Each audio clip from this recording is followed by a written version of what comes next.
විශ්වමතුල මා ප්‍රේමවන්තේනි සහෝදර සහෝදරියනි අද අපි උත්තාන සමයේ අපි 7 වන සතියේ අද බලාලා දෙන දවසේ ඇතුළු වෙනවා. අද දේව වචනය අපිට මතක් කරලා දෙනවා ඔබ මා මේ ලෝකයේ තුල ජීවත් වෙනකොට අපි මේ ලෝකේ දරුවන් බවට පත් වෙලා තිබෙනවා. කියන්නේ මේ ලෝකේ දරුවන් හැටියට ඔබ මා ක්‍රියා කරන විට ඔබේ මගේ ක්‍රියාකලාපය ඉතාමත්ම වෙනස් විදියට තමයි අපි දකින්නේ, අපි කරන්නේ, අපි ක්‍රියා කරන්නේ.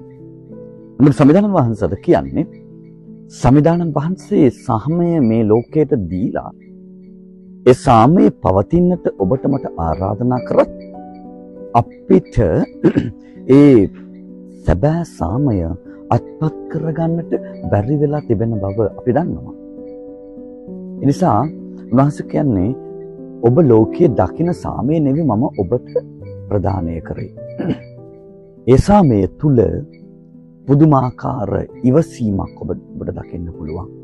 ප්‍රේමයක් දකින්න පුළුවන්.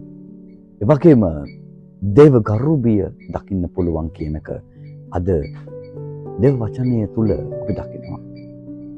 ඒ නිසා අපි මේ ලෝකයේ දරුවන් හැටියට මොකද කරන්නේ?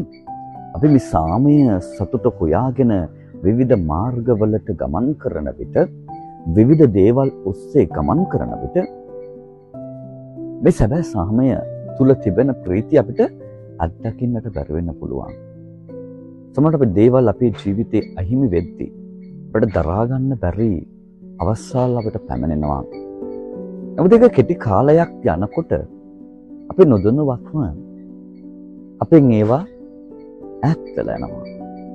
සැබවින්ම ඒ දුක කනසල්ල මනත්තන් ඒ වේදනාව අපිට දරා ගන්න බැරි වෙන වෙලාවෙදි තමයි අපට අවශ්‍ය වෙන්නේ ආගම තුල ව්‍යදහන ඒ ස්වාමීන් වහන්සේව අනුගමනය කරන්නට උන්වහන්සේව අනුගමනය කරත් උන්වහන්සේගේ ඒ ආශිර්වාදය අපේ ජීවිතවල ලබා ගද්දී අපිට පුළුවන් ඒ වේදනාවලට දුකට ප්‍රශ්නවලට මුහුණ දෙන්න.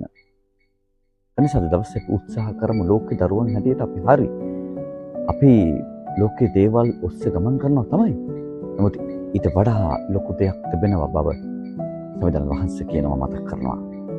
ඒ නිසා ඒ දේ අපි තුල තියෙනවද නැද්ද කියන එක අපි කල්පනා කරලා බලන්න ඕනේ. එනේ එතකොට අපිට පුළුවන් අපේ ජීවිතයේ ඒ සැබෑ සාමය මා තුළ නැත්නම් හිතලා බලන්නත් පුළුවන් කොතනද මම මගේ ජීවිතේ වරද්දගෙන තියෙන්නේ කියලා. අද ඒ වචනේ අපි අයිති කරගෙන ජීවත් වන්න උත්සාහ කරමු.